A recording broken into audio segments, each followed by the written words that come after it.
지피지기 백전불패다. 이야기를 적을 알고 나를 알면 백전백승한다. 실패할 일이 없다. 이제 그런 이야기죠. 사실 우리가 살아가면서 다른 것은 다 아는데 정작 나를 모르고 살아갈 때가 참 많이 있잖아요. 그렇잖아요.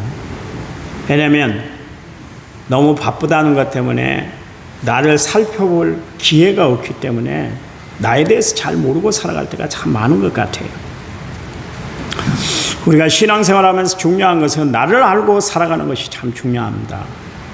예수님이 이제 제자들을 데리고 가이사랴 빌립보 지역에 이르렀을 때, 야, 사람들이 다 누구라고 했더냐 제자들에게 물었잖아요. 이 제자들이 대답을 하니까 그 다음에 뭐라고 그랬냐면, 그렇다면 너희들은 나를 누구라고 하느냐.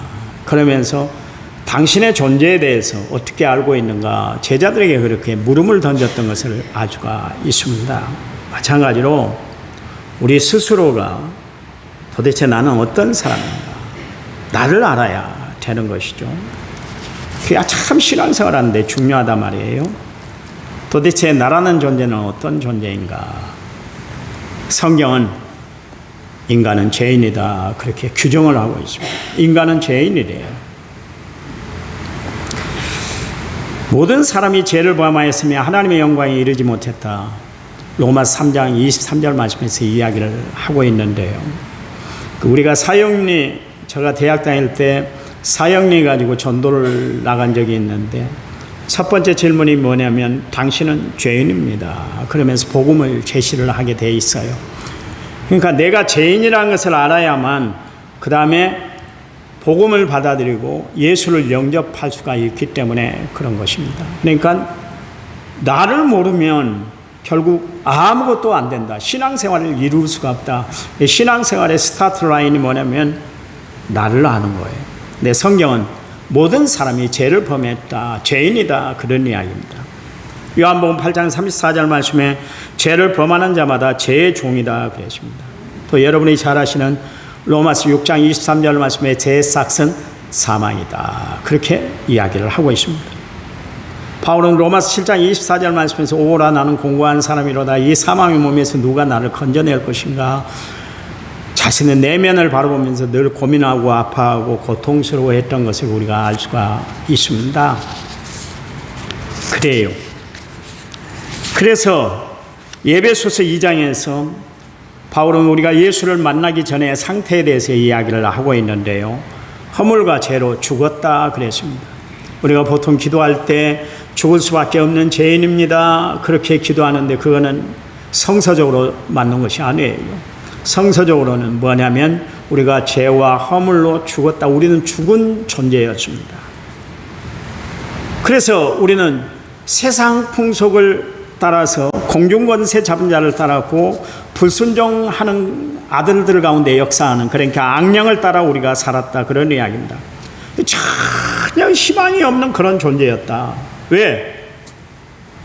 제 삭은 사망이라고 그랬으니까 결국 예수를 믿지 않는 사람은 둘째 사망을 맞이해서 영원한 지옥에 떨어지기 때문에 그런 것입니다. 그래서 우리는 본질상 진노의 자식이었습니다.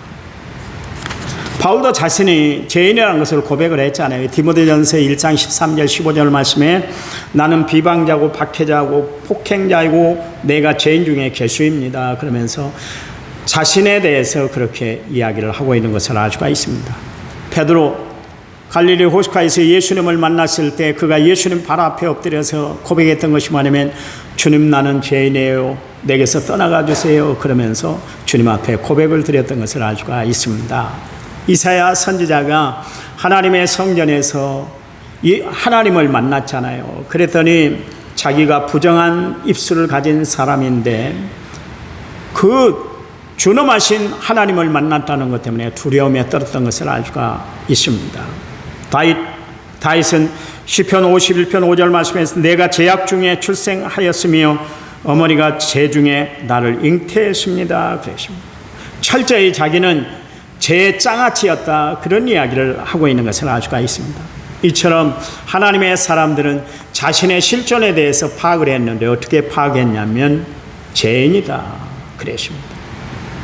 그래서 그 그들은 한결같이 하나님의 구원의 손길을 의지할 수밖에 없었다. 그런 이야기죠.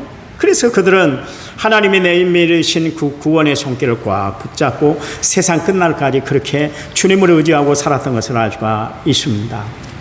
여러분, 우리 어떤 사람입니까? 우리 자신도 역시 마찬가지로 죄로부터 구원받은 하늘 백성 된 줄 믿으시기 바랍니다. 여러분, 교회 나오신 이유가 뭐예요? 그것은 구원받기 위해서 교회를 나오신 거 아니겠습니까?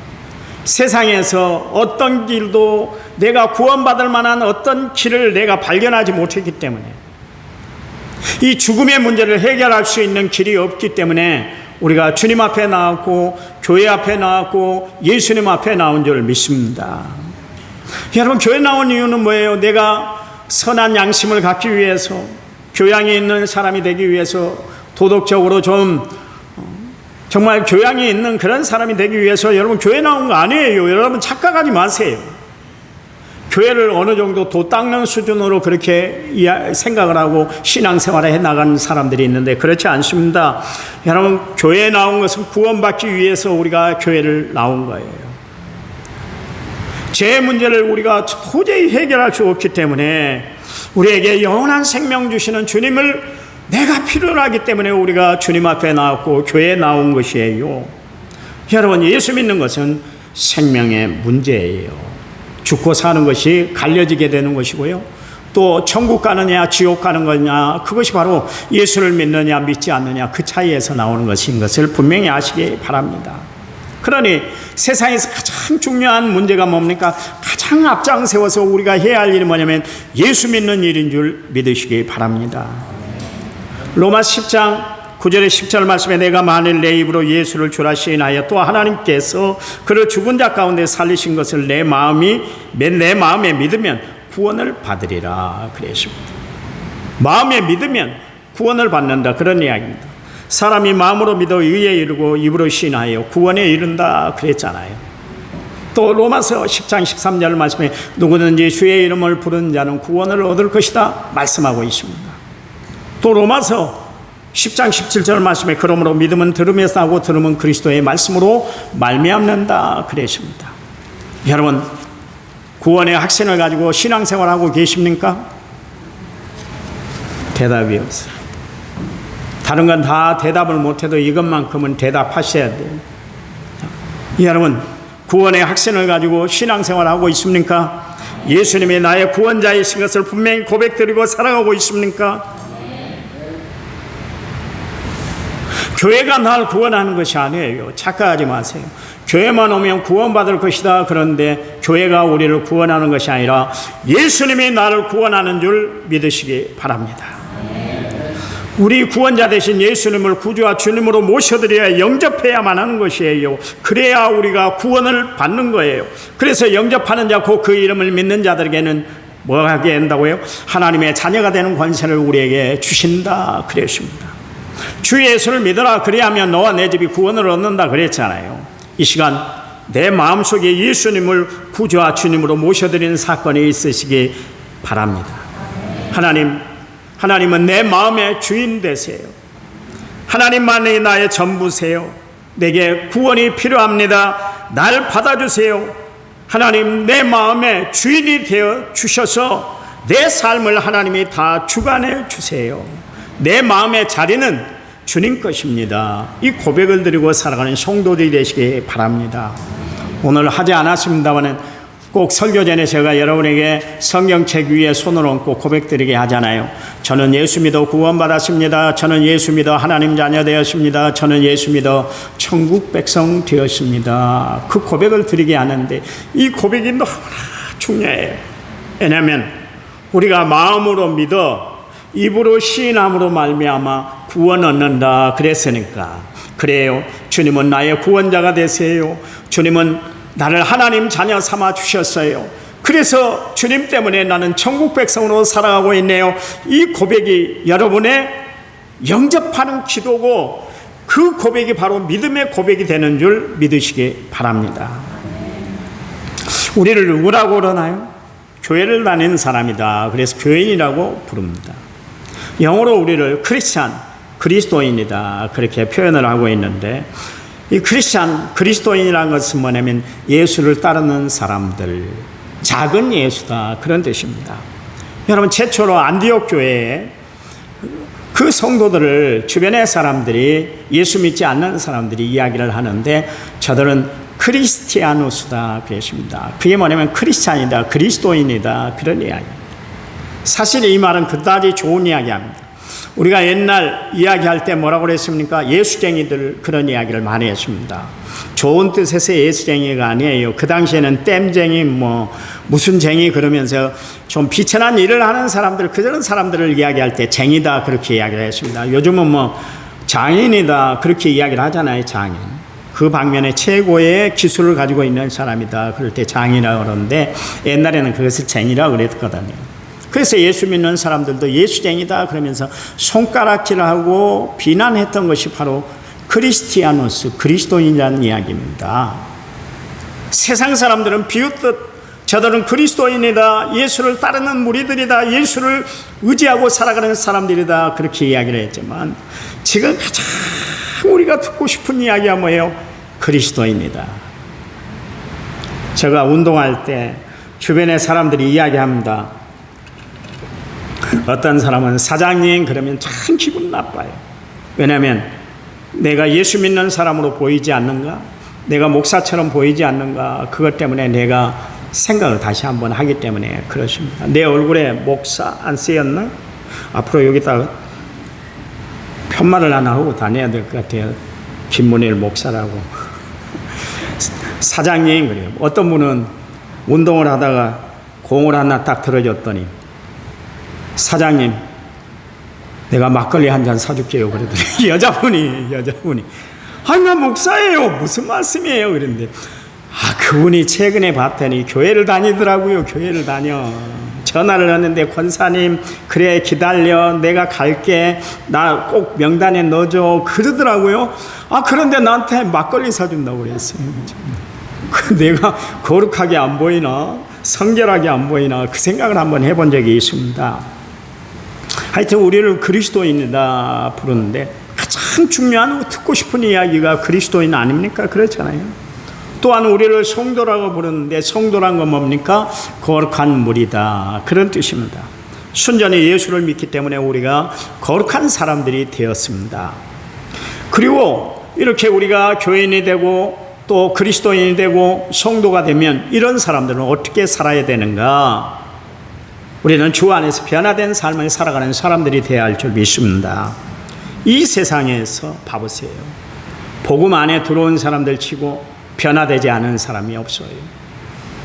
하나님의 사랑을 체험한 사람들은 반드시 변화되게 되어 있습니다. 그래서 성경에 보니까 사울이 바울 되었고요, 시몬이 베드로가 되었고 요셉이 바나바가 되었던 것을 알 수가 있습니다. 고린도후서 5장 17절 말씀에 누구든지 그리스도 안에 있으면 새로운 피조물이라, 이전 것은 지나갔으니 보라 새 것이 되었도다 그랬잖아요. 우리가 그리스도 안에 있으면 반드시 변화되게 되어 있어요. 여러분, 하나님의 능력은 변화의 능력이고 하나님의 역사는 변화의 역사를 일으키시는 줄 믿으시기 바랍니다. 돈밖에 모르고 살았던 삭개오 봐보세요. 그가 예수님을 만나 회심하고 말미암아 자신의 전 재산 반을 뚝 떼어서 세상에 헌납을 했잖아요. 수가성 우물가의 여인 봐보세요. 남편을 5명이나 그렇게 갈아채우고 이번엔 6명이나 되는, 6번째 되는 남자하고 살고 있는데 불구하고 성이 차질 않은 그런 여인이었는데 그녀가 예수를 만남으로 말미암아 세상 쾌락, 세상 재미를, 세상 미련을 다 버리고 주를 증거하는 전도자가 되었던 것을 알 수가 있습니다. 7 귀신이 들려 제정신 없이 살았던 막달라 마리아 봐보세요. 주님을 위한 정결한 신부로 그가 변화되니까 어떻게 됐어요? 예수님의 부활 소식을 최초로 알리는 그런 귀한 일에 쓰임받는 여인이 되었던 것을 알 수가 있습니다. 성질이 불 같은 사람이 한 사람이 있는데 그 사람이 누구냐면 사도 요한입니다. 예수님이 얼마나 성질이 불 같았던지, 너는 보아너게의 아들이다, 우리의 아들이다, 그럴 정도로 정말 성질이 급했는데 이 사람이 사랑의 사도로 변화됐던 것을 알 수가 있지 않습니까? 늘 나서기를 좋아하고 할 말 다 하고 살았던 베드로 봐보십시오. 실수가 많았음에도 불구하고 하나님이 그를 들어 쓰시니까 복음 증거자가 되었고 예수님의 수제자로 온전히 쓰임받았던 것을 알 수가 있습니다. 여러분, 성경은 우리에게 말씀하고 있는데 에베소서 2장 12절 13절 말씀에 그때 너희는 그리스도 밖에 있었고 이스라엘 나라 밖의 사람이라 약속의 언약들에 대하여는 외인이요 세상에서 소망이 없고 하나님도 없는 자이더니 이제는 전에 멀리 있던 너희가 그리스도 예수 안에서 그리스도의 피로 가까워졌다 그러십니다. 우리가 예수를 믿음으로 말미암아 하나님과 가까워지게 되었다, 그런 이야기예요. 그래서 우리가 하나님과의 관계가 어떻게 됐어요? 신랑과 신부의 관계가 됐잖아요. 또 아버지와 아들의 관계가 되었고 더 나아가서 친구 사이가 되었던 것을 알 수가 있습니다. 아니, 아버지와 아들 관계라면 이해하고 신랑과 신부의 관계라면 이해하겠는데 어떻게 아버지가 친구 사이가 되느냐, 그렇게 우리가 이야기할 수 있습니다. 그런데 예전에 우리를 대했던, 엄하게 대했던 우리 부모님 세대 말고요, 요즘 부모들은 자녀들을 얼마나 살갑게 그렇게 대하든지 정말 거의 친구처럼 지내는 것 같아요. 요즘 부모들은 그렇습니다. 대하는 것도 그렇고 얼마나 다정다감하게 그렇게 대하는지 모르겠어요. 자식을 대하는데 지극정성을 다하는 것 같아요. 아마 그런 의미에서 아버지 되신 하나님께서 또한 친구가 되신다, 그렇게 표현하고 있는 것 같습니다. 에베소 5장 8절 말씀에 너희가 전에는 어둠이더니 이제는 주 안에서 빛이라 빛의 자녀들처럼 행하라 그랬습니다. 여러분, 우리가 어떤 사람이요? 예수를 믿음으로 말미암아 어둠의 일을 다 벗어버리고 이제는 빛의 사람으로, 빛의 아들로 우리가 이 땅을 밝게 살고 살아가게 되었다, 그런 이야기. 그러니 여러분, 예수 믿는 여러분의 얼굴에 항상 빛이 나시기 바랍니다. 어두운 구석을 몰아주시는 하나님이시잖아요. 힘든 일이 있는 줄 알아요. 어려운 일이 있는 줄 알아요. 낭망스러운 일이 있는 줄 알아요.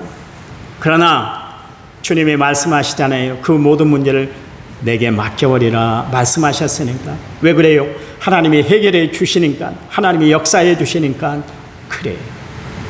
저는 마음의 근심이 늘 다가올 때마다 예수의 이름으로 명하노니 어둠에, 그리고 나를 절망케 하는 모든 것들을 다 물리치고 살아가요. 그러면 하나님이 내 마음에 빛을 던져주신 것을 알 수가 있습니다. 베드로전서 2장 10절 말씀에 너희가 전에는 백성이 아니더니 이제는 하나님의 백성이요 전에는 공의를 받지 못하더니 이제는 공의를 얻은 자다, 그렇게 이야기를 하고 있습니다.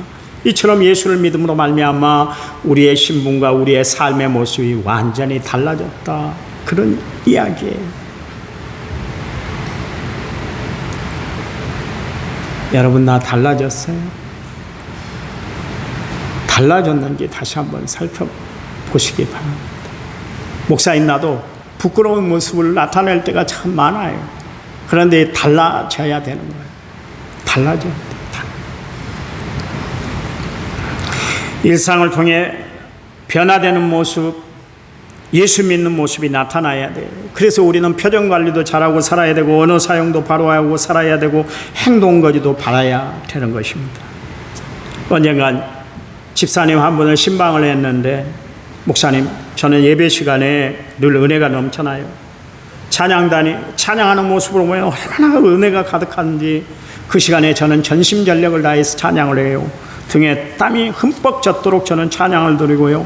성도들이 아름답게 봉사하는 모습과 목사님의 설교 말씀에 힘얻어서 교회를 나가며 한 주간 그 받은 은혜로 제가 살아가고 있답니다, 그런 이야기를 하시더라고요. 그분은 누구를 만나든 누구하고 얘기하든 궁일한 마음을 갖고 남을 칭찬하면 칭찬했지 저주하거나 흉보질 않고 남에 대해서 쉽게 판단하지 않으시더라고요.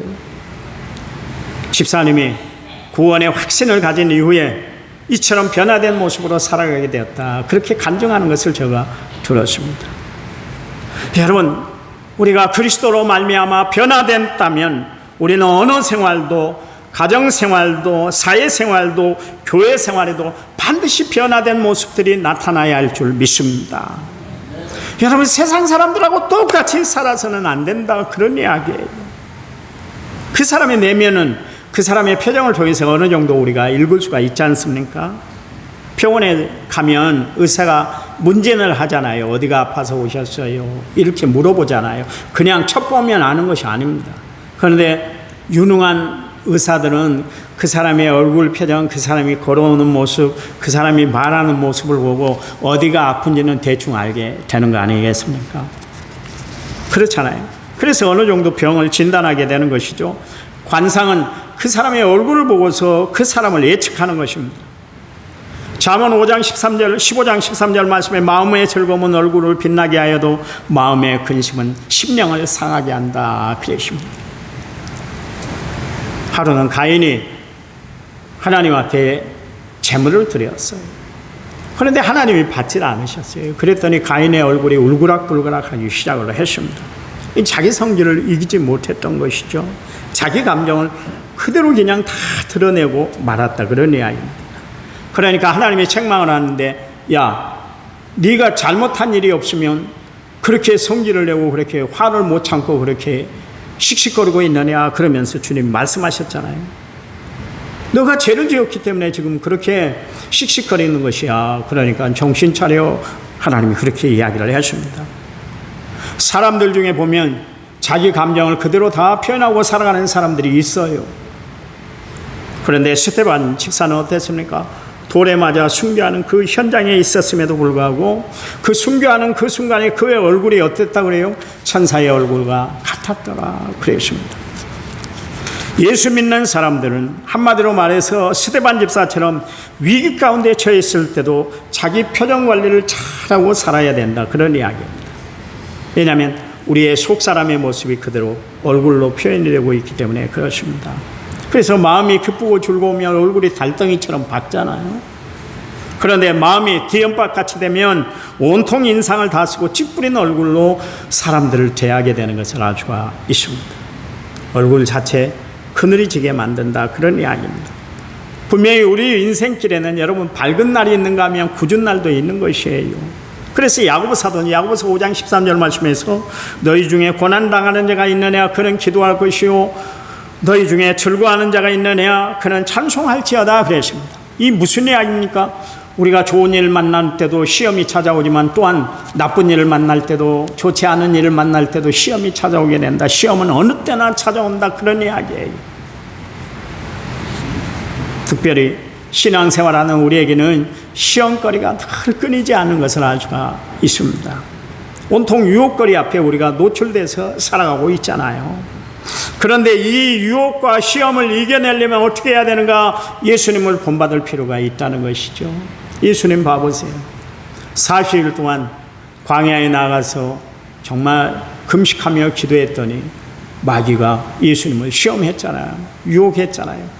그때 예수님이 어떻게 이겨내셨어요? 말씀으로 다 이겨내셨는데 말씀의 지혜를 어떻게 해서 얻었는가?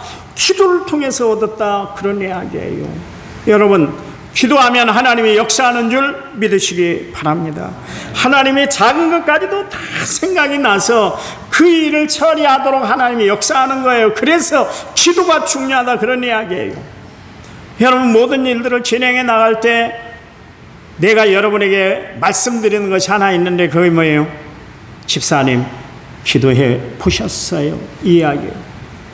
기도하고 그 일을 추진하는 거예요. 기도하고 그 일을 집행해 나가는 거예요. 왜냐하면 하나님이 역사하시면 능치 못할 일이 없고 하나님이 역사하시면 능히 모든 일들을 이루어 주시기 때문에 실수함이 없으신 하나님이기 때문에 그렇습니다. 여러분 기도로 모든 일들을 이루어 나가는 성도들이 되시기 바랍니다. 그래요. 우리에게 다가오는 여러 가지 시험 그거 다 기도로 하나님의 말씀으로 이겨내는 성도들이 되어야 할 줄 믿습니다. 아브라함이 자기에게 다가온 시험을 어떻게 이겨냈을까요? 히브리서 10장 2절 말씀에 믿음의 주여 또 온전케 하신 예수님을 바라보자. 그는 그 앞에 있는 기쁨을 위하여 십자가를 참으사 부끄러움을 개의하지 아니하시다니 하나님 보좌 우편에 앉으셨다 그랬어요. 모세는 힘들고 어려울 때마다 하나님을 바라봤다 그런 이야기. 그런가 하면 다윗은 그의 인생의 어려움이 닥칠 때마다 어떻게 했습니까? 하나님이 자신과 함께 한다는 임마누엘 신앙을 떠올렸어요. 그래서 시편 23편 4절에서 5절 말씀에 내가 사망의 음침한 골짜기를 다닌다 할지라도 해를 받는 것을 두려워하지 않은 것은 하나님이 나와 함께 하시기 때문이다. 임마누엘 하나님 신앙을 가지고 있었다. 어느 곳에든지 하나님이 함께 하신다는 신앙을 가졌어요.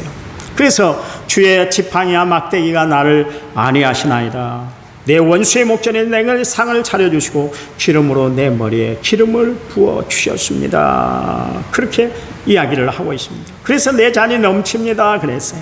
넘치는 삶, 풍성한 삶을 어떻게 살았을까요? 하나님이 나와 함께 하시다는 그 굳센 믿음 때문에 다윗이 풍성한 삶을 산 줄 믿으시기 바랍니다.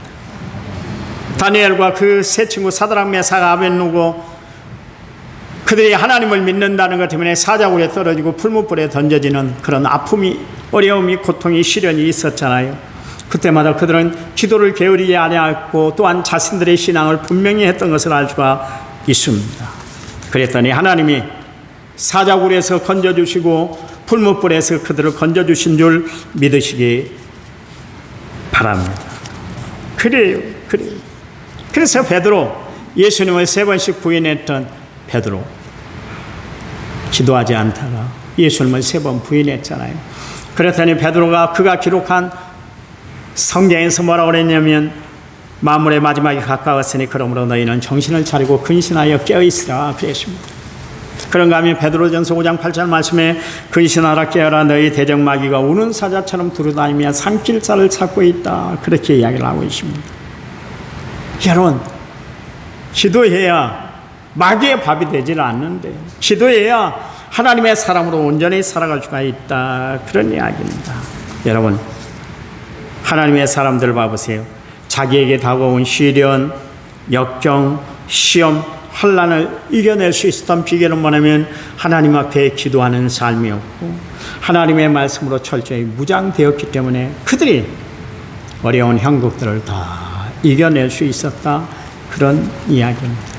여러분, 이 더위 힘들죠. 이 더위만큼이나 경제가 지금 힘들고 어렵다고 그럽니다. 하나님이 이겨내게 하실 줄 믿습니다.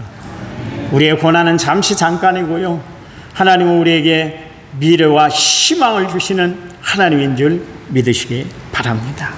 하나님 감사합니다. 늘 주를 바라보고 주를 소망하며 살아갈 때 우리의 삶 가운데 하나님이 함께 하심으로 합력하여 선을 이루도록 축복해 주시옵소서.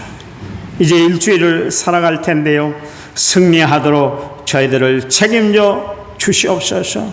특별히 각처로 이제 휴식을 떠나고 휴양을 떠나는 우리 성도들 오가는 발걸음을 하나님이 지켜 주시옵소서. 예수님 이름으로 기도했습니다. 아멘.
오늘 정심을 다 들고 가시기 바랍니다.